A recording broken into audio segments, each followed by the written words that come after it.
विद्यार्थी मित्रांनो, आज आपण इयत्ता 10वीच्या गणित विषयाचे 15वे प्रकरण संभावना शिकणार आहोत। हे प्रकरण तुम्हाला बोर्डाच्या परीक्षेत 4 गुणांसाठी असतं। 4 गुणांमध्ये काही वेळा 2-2 गुणांना 2 उदाहरणे विचारली जातात।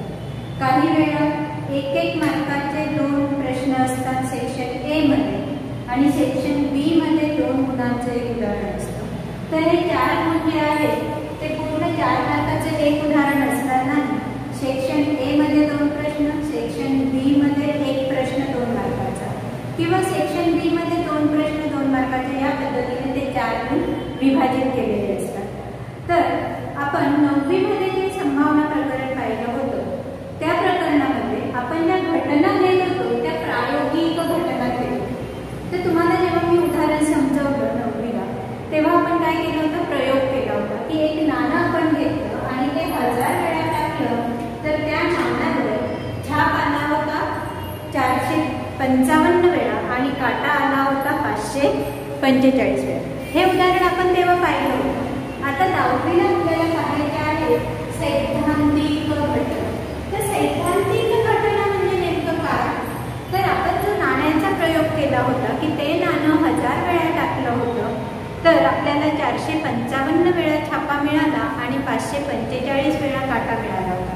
पण ते नाणं तुम्ही 1000 पेक्षा जास्त वेळा म्हणजे 10,000 वेळा टाकलं तर तुमची ती जी संभावना आहे ती संभावना जवळजवळ दोघांसाठी सारखी येते। म्हणजे छापासाठी पण तेवढेच घटक येतील आणि काटासाठी पण तेवढेच घटक येतील। म्हणजे आपण प्रयोगामधील प्रयत्नांची संख्या वाढवली तर आपल्याकडे जे आवश्यक परिणाम आहेत छापा आणि काटा ह्या दोन्हींसाठी आपल्याला ज्या संभावना मिळतील किंवा जे घटक मिळतील ते कसे येतील, समान येतील। तर सैद्धांतिक घटना म्हणजे काय की प्रयोग अनेक वेळा केल्यानंतर आपण विशिष्ट सिद्धांतावर पोहोचतो, त्या घटनेला सैद्धांतिक घटना असते। मग या नाण्याचं उदाहरण केलं तर तुम्ही प्रयोग वारंवार रिपीट केला, 10,000 वेळा केला, 20,000 वेळा केला। जितका जास्त रिपीट करणार तितकं तुमचं छापा आणि काटा मिळण्याचे जी घटक आहेत संख्या, घटक संख्या 10,000 वेळा केला तर समजा 5,000 वेळा छापा आला, 5,000 वेळा काटा आला, म्हणजे ते घटक कसे झाले, समान झाले। तर ते घटकांची संख्या समान येते म्हणजे त्या दोन्ही जे आहे छापा आणि काटा मिळण्याची संभावना कशी होते, तुमची सारखी होत असते। तर आपण इथे काय सिद्धांतावर पोहोचलो की ती घटना आपण वारंवार रिपीट केली, अनेक वेळा पुनरावर्तन केलं तर छापा आणि काटा जो आहे तो मिळण्याची संभावना किती झाली, 1/3 1/3, निम्मे निम्मे। छापा जितक्या वेळा मिळेल तितक्याच वेळा काटा मिळेल। तर या सिद्धांतावर आपण पोहोचत असतो। त्याच पद्धतीने आपण 9वीला डाईसचं पण उदाहरण पाहिलं होतं। डाईस सर्वांना माहिती आहे की त्याला 6 पृष्ठ असतात। या डाईसवर 1, 2, 3, 4, 5 आणि 6 असे 6 पृष्ठ असतात। याचं पण उदाहरण आपण 9वी मध्ये सोडवलेलं आहे। पण हा डाईस जर तुम्ही वारंवार टाकला तर ह्या डाईसवर 1 जितक्या वेळा येईल तितक्याच वेळा 2 येईल, तितक्याच वेळा 3 येईल, तितक्याच वेळा 4 येईल, तितक्याच वेळा 5 येईल आणि 6। तर आपण एका सिद्धांतावर पोहोचतो की 1 येण्याची संभावना, एकूण घटक किती झाले या ठिकाणी 6। आपण नाण्याचं उदाहरण पाहिलं, एकूण घटक किती आहेत त्याच्यात 2, छापा आणि काटा। तर छापा येण्याची संभावना 1/3, काटा येण्याची संभावना 1/3। ठासा आपण पाहिला डाईस, याच्यात एकूण घटक किती मिळतात आपल्याला, 1, 2, 3, 4, 5, 6। तर आपण कोणत्या सिद्धांतावर पोहोचतोय, जास्तीत जास्त वेळा आपण हा छापा टाकला तर 1 जो आहे तो पण 1/6 वेळा मिळेल, 2 जो आहे तो पण 1/6 वेळा मिळेल। म्हणजे या ज्या सर्व घटना आहेत P of 1 बरोबर P of 2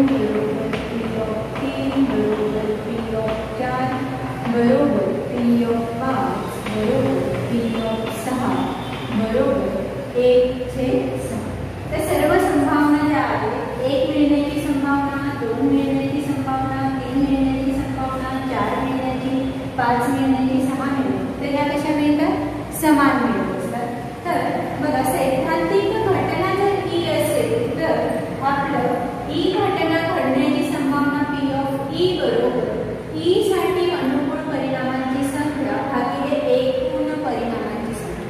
तर या सूत्रानुसार आपलं पहिलं उदाहरण जे होतं नाण्याचं छापा आणि काटा, तर हे दोन काय झाले एकूण परिणाम आणि छापा मिळण्यासाठी म्हणजे छापा 1 तर 1/2, काटा 1 तर एकूण परिणाम 2 असल्यामुळे 1/2। ते सूत्र आपण फास्यासाठी वापरलं तर एकूण घटक किती त्या ठिकाणी 6, तर 1 मिळण्याची संभावना 1/6 कारण 1 तुमचा 1 आहे, 2 मिळण्याची संभावना 1/6, 3 मिळण्याची संभावना 1/6, 4 मिळण्याची संभावना 1/6, 5 मिळण्याची संभावना 1/6, 6 मिळण्याची संभावना 1/6 या परिणामांपर्यंत आपण पोहोचलो। तर याच्या पुढचा भाग आहे प्राथमिक घटना। मात्र एकच परिणाम असणाऱ्या घटनांना प्राथमिक घटना म्हणतात। आता बघा नाणं आपण टाकतो तर छापा आणि काटा आपल्याला, तर छापा मिळणं ही एक घटना आहे आणि काटा मिळणं ही एक घटना आहे। तर छापा मिळणं ही जी घेतली आपण तर ही झाली एक प्राथमिक घटना, काटा मिळणं ही झाली दुसरी प्राथमिक घटना। त्याच पद्धतीने फास्याचं उदाहरण घेतलं तर 1 मिळणं ही एक प्राथमिक घटना, 2 मिळणं प्राथमिक घटना, 3 मिळणं, तर मात्र एकच परिणाम 1 मिळेल, 2 मिळेल, 3 मिळेल, 4 मिळेल, तर यांना काय म्हणत असतो आपण प्राथमिक घटना। आणि या ठिकाणी प्रयोगातील सर्व परिणाम समसंभाव्य आहेत। बघा आता समसंभाव्य म्हणजे छापा मिळण्याची संभावना 1/3, काटा मिळण्याची संभावना 1/3, म्हणजे दोघांची संभावना कशी आली समान। तर जी पण तुम्ही घटना घेणार त्याच्यातील सर्व प्राथमिक घटना ज्या आहेत त्यांची संभावना कशी असेल समान असेल, म्हणून त्यांना काय म्हणतात समसंभाव्य असे म्हणतात।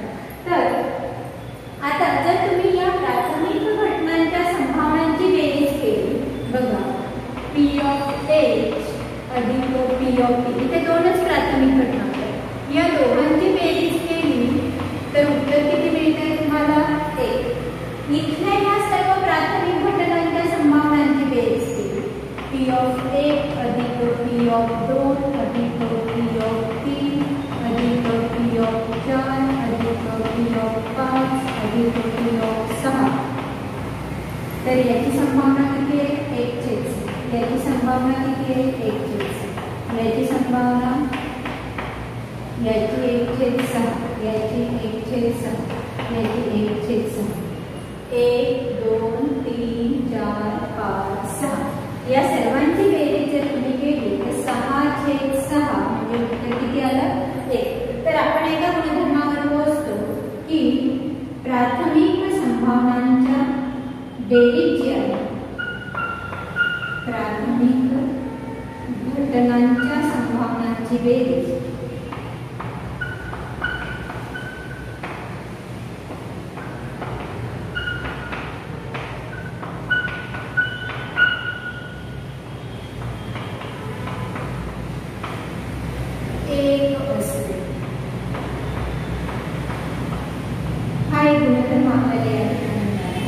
की प्राथमिक ज्या घटना आहेत त्या सर्व घटनांच्या संभावनांची बेरीज नेहमी 1 असते। आता पुढचा प्रकार आहे घटनेचा अशक्य घटना, की एखादी घटना अशी असेल की जी घडणारच नाही, तर त्या घटनेला म्हणतात अशक्य घटना। म्हणजे सूर्य पश्चिमेला उगणे, तर सूर्य कधीच पश्चिमेला उगवत नाही आपल्याला सर्वांना माहिती आहे, तर ही जी घटना आहे तिला काय म्हणतात अशक्य घटना। समजा तुम्ही नाणं टाकलं आणि त्याच्यावर तुम्ही लिहिलं की नाण्यावर 5 अंक मिळाले, तर नाण्यावर एक तर छापा मिळतो किंवा काटा मिळतो, 5 त्याच्यावर मिळणार नाही, तर 5 मिळणं ही घटना कशी झाली अशक्य घटना। तर या ठिकाणी आपल्याला अशक्य घटना असेल तर अशक्य घटनेची संभावना नेहमी किती असते 0 असते। अशक्य घटना 0 संभावना।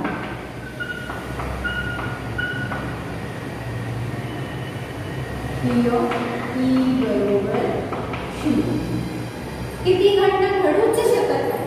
समजा मी फासा घेतला आणि त्याच्यावर सांगितलं की फास्यावर 7 अंक मिळेल, तर फास्यावर फक्त 6 तर 7 मिळणं शक्य आहे का?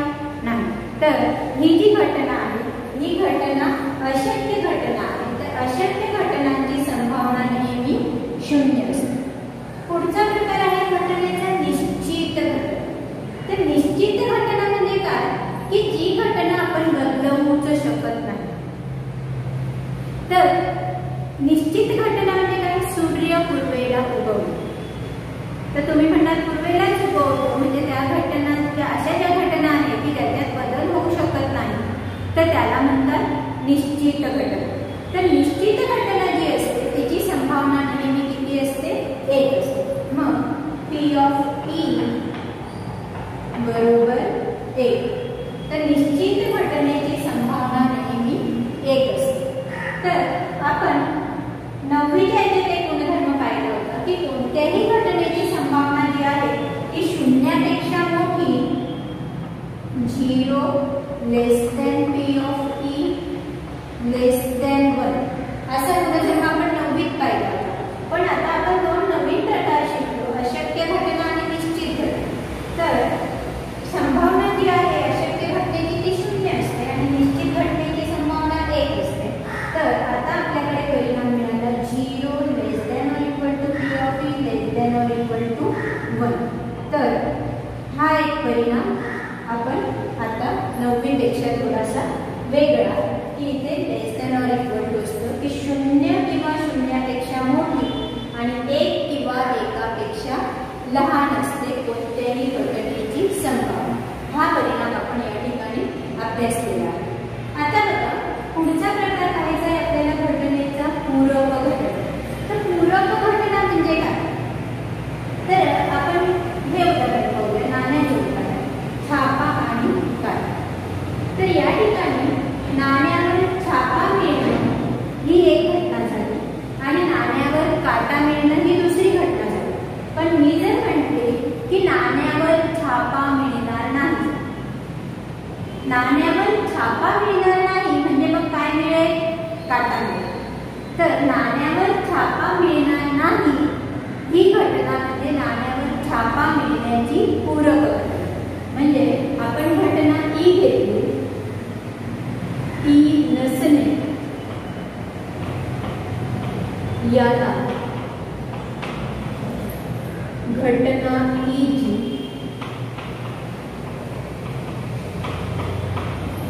पूरक घटना म्हणतात.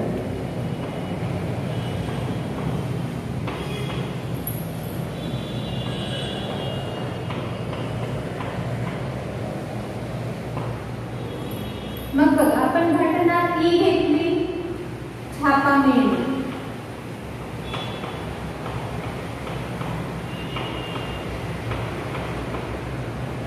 तर E ची पूरक घटना काय होईल?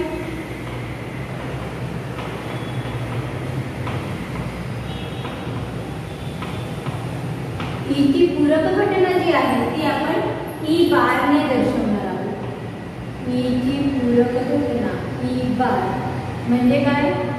छापा न मिळणे. छापा न. तर आता छापा न मिळणे म्हणजे काय मिळेल आपल्याला? काटा मिळेल.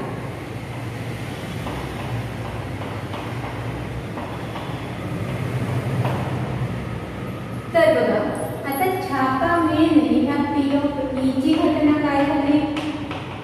1/3 आणि E ची पूरक घटना E बार, छापा न मिळणे म्हणजे काटा मिळणे याची किती झाली? P ऑफ E बार बरोबर 1/3. तर P ऑफ E 1/3 आहे, P ऑफ E बार 1/3 आहे.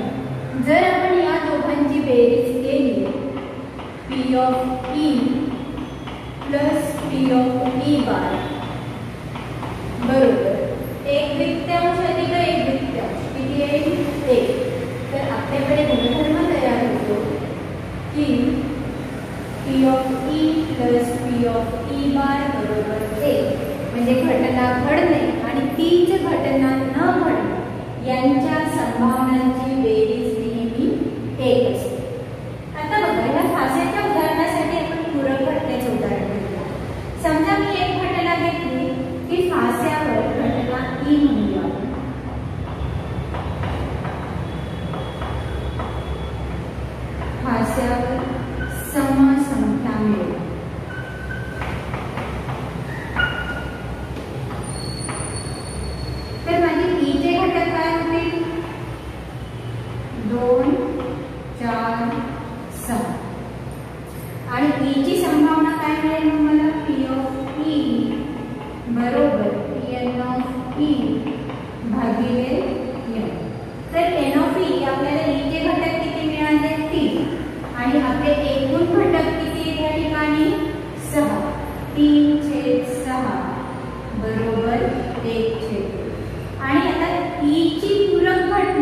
ई बार काय होईल? ई बार फास्यावर समसंख्या मिळणार नाही. समसंख्या मिळणार नाही म्हणजे काय मिळेल? विषम संख्या मिळेल.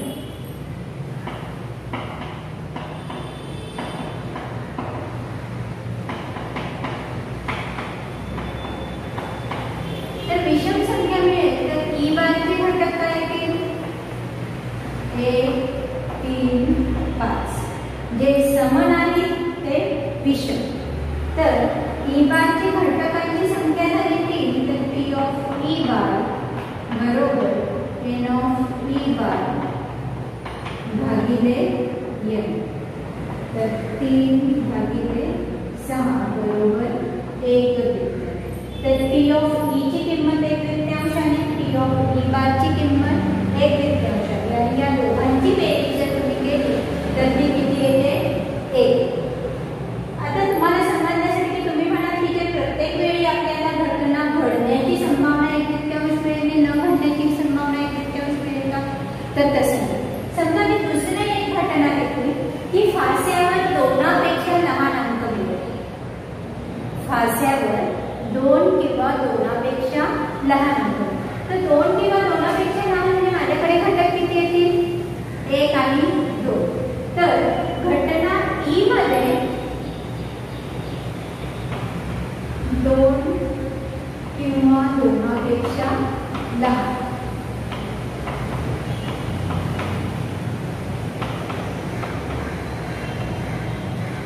तर मग घटक किती येतात त्या ठिकाणी? ई चे घटक झाले तुमचे 1 आणि 2 म्हणजे मग पी ऑफ ई किती आला? 2/6 आणि ई बार काय होईल तुमचा? 2 किंवा 2पेक्षा मोठा, कारण याच्यात आपण 2 घेतोय, 2 किंवा 2पेक्षा लहान. तर ई बार काय आहे तुमचा? 2पेक्षा मोठा. तर 2पेक्षा मोठा म्हणजे ई बारचे घटक काय आहेत तुमचे? 3 4 5 6 आणि पी ऑफ ई बार किती येईल? 4/6. तर 4/6 आणि 2/6. आता इथे काही तुमचे 1/3 उत्तर येते. इथे 1/3 आणि इथे येतं 2/3. तर या दोघांची बेरीज केली तर उत्तर येईल 1. पण प्रत्येकच वेळी आपल्याला 1/3 मिळेल असं नाही. तर ते उत्तर आपलं वेगळं येऊ शकतं. परंतु पी ऑफ ई आणि पी ऑफ ई बार या दोघांची बेरीज केली तर नेहमी उत्तर आपल्याला 1 मिळत असतं. विद्यार्थी मित्रांनो, नाण्याचं एक नाणं असताना आपल्याला फक्त 2च घटक मिळतात, छापा आणि काटा. जर एका वेळी आपण 2 नाणे घेतले, एका वेळी आपण 2 नाणे घेतले तर दोन्हींवर छापा मिळू शकतो, दोन्हींवर काटा मिळू शकतो. एकावर छापा एकावर काटा मिळू शकतो. पहिल्यावर छापा दुसऱ्यावर काटा, पहिल्यावर काटा दुसऱ्यावर छापा मिळू शकतो. तर ह्या वेगवेगळ्या घटना आपल्याला मिळतात. मग 2 नाणे जर आपण घेतले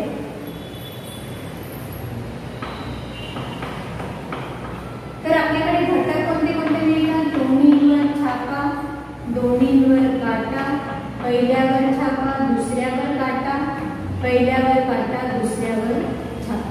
या व्यतिरिक्त कोणतीही घटना आपल्याला या ठिकाणी मिळणार नाही. तर आता याच्यातल्या प्राथमिक घटना किती झाल्या? 4 झाल्या. आणि या प्राथमिक घटनेतल्या प्रत्येक घटनेची संभावना किती आहे? 1/3. याच्यात तुम्ही वेगवेगळ्या घटना घेऊ शकता की नाण्यावर कमीत कमी 1 छापा असतात. तर एक घटना घेऊया आपण की नाण्यावर 1 छापा असेल.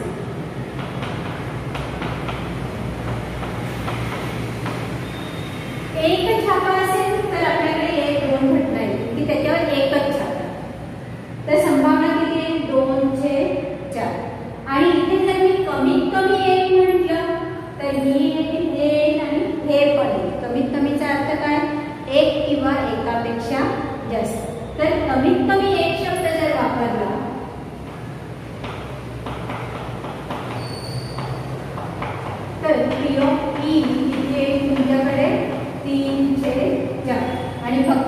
एकच वापरलं तर किती येईल 2/4. तर 2 नाणे असतील तर आपल्याकडे एकूण घटक किती होतात 4. जसं 2 नाणे असतील त्या पद्धतीने तुम्हाला काही वेळा उदाहरणामध्ये 3 नाण्यांचं पण येऊ शकतं. मग 3 नाणे एका वेळी घेतले आपण तर एकूण घटक किती येतील ते आधी आपण विचार करूया. तर 2 नाणे होते तर 2 नाणे तुम्ही पकडले आणि चेंज करून पाहिलं काय काय येऊ शकतं. 3 नाणे आले तर एकूण घटकांची संख्या 8 होती. जसं 2 नाण्यांचं घेतलं आपण तिघांवर छापा येऊ शकतो, तिघांवर काटा येऊ शकतो. पहिल्या 2 वर छापा, तिसऱ्यावर काटा, पहिल्या 2 वर काटा, तिसऱ्यावर छापा, पहिल्यावर छापा, दुसऱ्यावर काटा, तिसऱ्यावर छापा, पहिल्यावर काटा, दुसऱ्यावर छापा, तिसऱ्यावर काटा, पहिल्यावर काटा, पुढच्या 2 वर छापा, पहिल्यावर छापा, पुढच्या 2 वर काटा. या व्यतिरिक्त एकही घटक तुम्हाला मिळणार नाही. तर इथे एकूण घटक किती झाले 1 2 3 4 5 6 7 8. तर एकूण घटकांची संख्या झाली या ठिकाणी 8. आणि आपण वेगवेगळ्या घटना याच्यामध्ये घेऊ शकतो की तिन्ही नाण्यांवर समान चित्र असतं किंवा समान घटक असतात. तिन्ही नाण्यांवर समान तर तुमच्याकडे 2 आहे की तिन्हींवर एक छापा, तिन्हींवर एक काटा. तर मग संभावना किती आहे 2/8. समजा तुम्ही घटना बदलवली की 3 नाण्यांपैकी 2 वर समान असतं पाहिजे, एकावर काहीही असलं तरी चालेल. तर 2 वर समान असलं पाहिजे. तर 2 वर समान इथे बघा 2 वर छापे एकावर काटा, 2 वर छापा एकावर काटा, 2 वर छापा एकावर काटा, इथे 2 वर काटा एकावर काटा. म्हणजे ह्या 6 घटकांमध्ये तुम्हाला 2 वर समान दिसते, एकावर वेगळे असते. तर कोणत्याही 2 वर समान घटक असेल तर आपण त्याची संभावना किती घेऊ शकतो 6/8. तर अशा अनेक घटना आपण याच्यामध्ये घेऊ शकत असतो आणि त्यांची संभावना आपल्या या सूत्राच्या साहाय्याने शोधू शकतो. 3 नाण्यांचे उदाहरण याच्या आधी पण कधी विचारलेलं नाही आणि शक्यतो तुमच्या पुस्तकात पण 3 नाण्यांच्या उदाहरण नाही. आपण एका डाईसचा अभ्यास केला की त्याच्यावर किती घटक असतात 6 घटक. तसं काही वेळा तुम्हाला काही खेळांमध्ये 2 डाईस एका वेळी वापरायचे. तर 2 डाईस एका वेळी वापरायचे असतील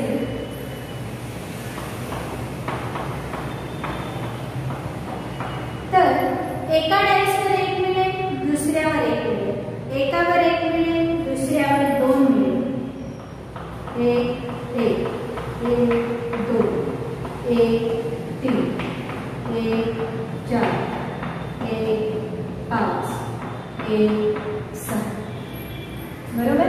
पहिल्या डाईसवर 1 मिळेल तर दुसऱ्यावर 1 मिळू शकतो, पहिल्यावर 1 मिळेल तर दुसऱ्यावर 2 मिळू शकतो, पहिल्यावर 1 तर दुसऱ्यावर 3, पहिल्यावर 1 तर दुसऱ्यावर 4 1 5 1 7.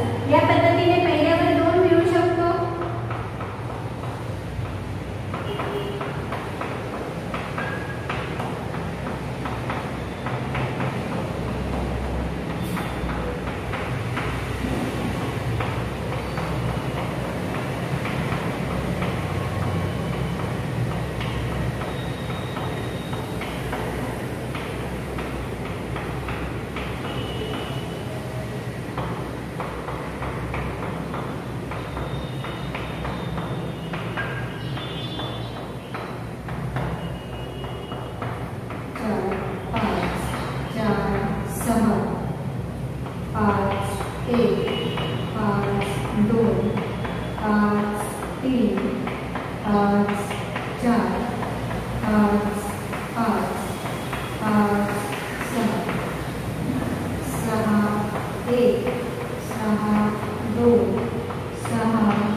तर ज्यावेळी आपण 2 फासे घेत असतो एका वेळी टाकायला तर आपल्याकडे एकूण घटक किती मिळतात 6 6 36.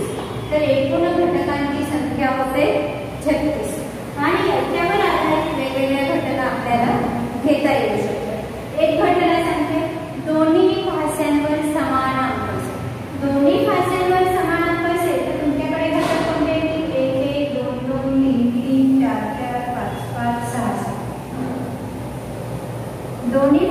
फास्यावर समान अंक असेल तर तुमच्याकडे हे 6 घटक येतील आणि याची संभावना किती येईल मग 6/36. दुसरी घटना घेऊ शकता तुम्ही. पहिल्या फास्यावरील अंक दुसऱ्या फास्यावरील अंकापेक्षा लहान असेल. पहिल्या फास्यावरील अंक दुसऱ्या फास्यावरील अंकापेक्षा लहान असेल तर बघा इकडचा भाग जर तुम्ही पाहिला तर इथे पहिल्या फास्यावरचं लहान आहे, इथे लहान आहे, इथे इथे इथे इथे पण लहान लहान लहान, इथे पण दुसऱ्यापेक्षा पहिल्यावरचं लहान, इथे पण आणि इथे. तर इकडचा जो भाग आहे इकडचे सर्व जे आहे त्याच्यात पहिल्या फास्यावरील अंक दुसऱ्यापेक्षा लहान. तर हे घटक किती येतील 1 2 3 4 5 6 7 8 9 10 11 12 13 14 15. तर संभावना किती आहे 15/36. त्याच पद्धतीने पहिल्या फास्यावरील अंक दुसऱ्या फास्यावरील अंकापेक्षा मोठा तर संभावना किती आहे 15/36. तर अनेक घटना तुम्ही या ठिकाणी तयार करू शकता की अंकांची बेरीज सम असली पाहिजे. दोन्ही फास्यांवरील अंकांची बेरीज सम असली पाहिजे. तर सम म्हणजे काय, एक तर दोन्ही अंक सम असले पाहिजे किंवा दोन्ही विषम असले पाहिजे तर बेरीज तुमची काय असते सम असते. आता इथे सम आहे पण इथे तुमची सम येते का नाही, इथे सम आहे, इथे विषम आहे, इथे सम आहे, इथे. आता याच्यावर सम आहे पण याच्यावर विषम आहे, बेरीज तुमची सम येणार नाही. तर समबेरीज आहे याच्यासाठी तुमचे निम्मे घटक मिळतील आणि विषम बेरजेचे निम्मे घटक मिळतील. म्हणजे 18/36 आणि विषम बेरीज असेल जे 18/36. तर अशा अनेक घटना तुम्ही घेऊ शकता दोन फासे जेव्हा तुम्ही टाकता तेव्हा. आता तिसरं एक उदाहरण तुमच्या पुस्तकामध्ये आहे जनरल उदाहरण की त्याच्यात ते घटक तुमचे फिक्स असतात. तर ते म्हणजे पत्त्यांचे उदाहरण. तर पत्त्यांची कॅट तुम्ही सर्वांनी पाहिलेली असेल. एका कॅटमध्ये पत्त्यांची संख्या किती असते 52 असते. तर या ठिकाणी पत्त्यांचं उदाहरण जर तुम्ही घेतलं तर एकूण घटक किती येतील 52. आता हे 52 जे घटक आहेत त्याच्यामध्ये तुमच्या पत्त्यांचे वेगवेगळे प्रकार असतात. किती प्रकारचे पत्ते असतात 4 प्रकारचे पत्ते असतात, सर्वांना माहिती असेल. तर ह्या 4 पत्त्यांमध्ये बदाम, चरकट, इस्पीक आणि किल्वत ह्या 4 चित्रांचे पत्ते असतात तुमच्याकडे. बदाम,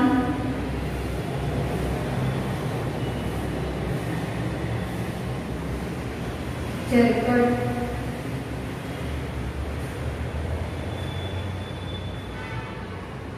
इस्पीक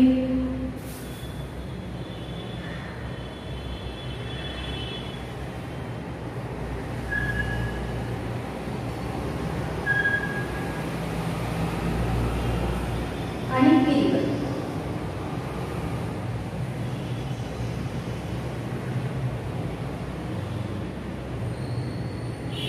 तर तुम्हाला सर्वांना माहिती असेल की बदामचे एकूण किती पत्ते असतात 13 पत्ते असतात.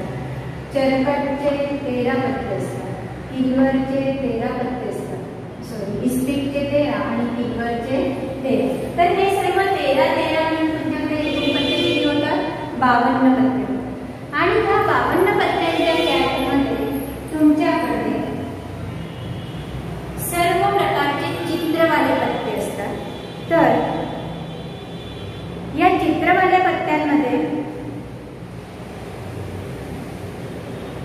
बघा या ठिकाणी किल्वरचा जोकर, इथे अंक नाही दिसणार तुम्हाला. किल्वरची राणी, इथे राणीचं चित्र दिसतं.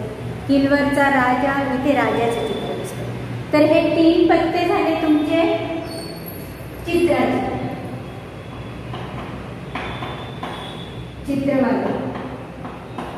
आणि उरलेले जे असतात ते कोणते असतात अंकवाले. तर प्रत्येक आकारामध्ये तुम्हाला 3 पत्ते जे आहेत ते कशाचे मिळतात चित्राचे. एकूण चित्राचे पत्ते किती होतात तुमच्याकडे 12 पत्ते होतात. बदामचे 3, जोकर, राणी, राजा. चरकटचे 3, जोकर, राणी, राजा. किलवरचे इस्पिकचे 3, जोकर, राणी, राजा. आणि किलवरचे 3, जोकर, राणी, राजा. आणि उरलेले जे असतात 10 ते कशाचे असतात? अंक. तर हे झाले 40. तर या पत्त्यांच्या याच्यावर पण तुम्हाला उदाहरणं विचारली जात असतात. आणि ह्याच्यामध्ये अजून 2 रंग असतात. बदाम आणि चरकट जे असतं ते कोणत्या रंगाचं असतं? लाल रंगाचं असतं. आणि हे जे 2 असतात हे कोणत्या रंगाचे असतात? काळे. म्हणजे लाल रंगाचे पत्ते किती झाले तुमच्याकडे? 26. आणि काळ्या रंगाचे किती झाले? 26. तर आधी आपल्याला पत्त्यांच्या कॅटमध्ये कोणत्या कोणत्या प्रकारचे पत्ते असतात ते माहिती असेल तर आपण पत्त्यांवर आधारित उदाहरण जे असेल ते सोडवू शकत असतो. तर समजा तुम्हाला प्रश्न आलेला असेल की पत्त्यांच्या कॅटमध्ये असलेल्या पत्त्यांपैकी काढलं जाणारं पत्तं लाल रंगाचं असतं, तर त्याची संभावना किती आहे? लाल रंगाचे पत्ते. तर लाल रंगाचे एकूण पत्ते किती तुमच्याकडे? 26. आणि कॅटमध्ये एकूण पत्ते किती आहेत? 22. तर निघणारं पत्तं लाल रंगाचं असेल याची संभावना येते तुमच्याकडे 26/52. काळ्या रंगाची संभावना आहे 26/52. चित्रवाले पत्ते असण्याची संभावना, चित्रवाले असेल तर 12/52. त्या चित्रामध्ये पण प्रकार दिलेले असतील की राजा निघण्याची संभावना किती? तर एकूण कॅटमध्ये किती राजा असतात तुमचे? 4. तर राजा निघण्याची संभावना 4/52. राणी निघण्याची 4/52. जोकर निघण्याची 4/52. लाल रंगाचा जोकर निघण्याची 2/52. या पद्धतीने आपल्याला अनेक विकल्प येऊ शकत असतात आणि त्याच्यातलं आपल्याला उदाहरण सोडवता येतं पाहिजे. एक फक्त लक्षात ठेवायचं की एकूणची जी संख्या आहे ती नेहमी तुम्हाला लक्षात द्यायची आहे, छेदात द्यायची आहे. काही वेळा विद्यार्थी चूक करतात की ती एकूणची संख्या अंशात लिहितात आणि त्यांची संभावना जी आहे ती मग एकापेक्षा मोठी होते आणि मिळालेलं उत्तर चुकीचं होते. तर एकूण जी संख्या आहे ती नेहमी छेदात द्यायची आणि प्रश्न जे विचारलेले असतील त्या अनुषंगाने आपण उत्तर द्यायचं. तर आजच्या व्हिडिओमध्ये आपण जे जनरल उदाहरण आहे 1 नाण्याचं, 2 नाण्याचं, 3 नाण्यांचं, 1 फास्याचं, 2 फास्यांचं आणि पत्त्यांचं या उदाहरणांचा अभ्यास केला. यानंतरच्या व्हिडिओमध्ये आपण पुस्तकामधले जे इतर उदाहरणं दिलेले असतील त्यांचा अभ्यास करणार आहोत.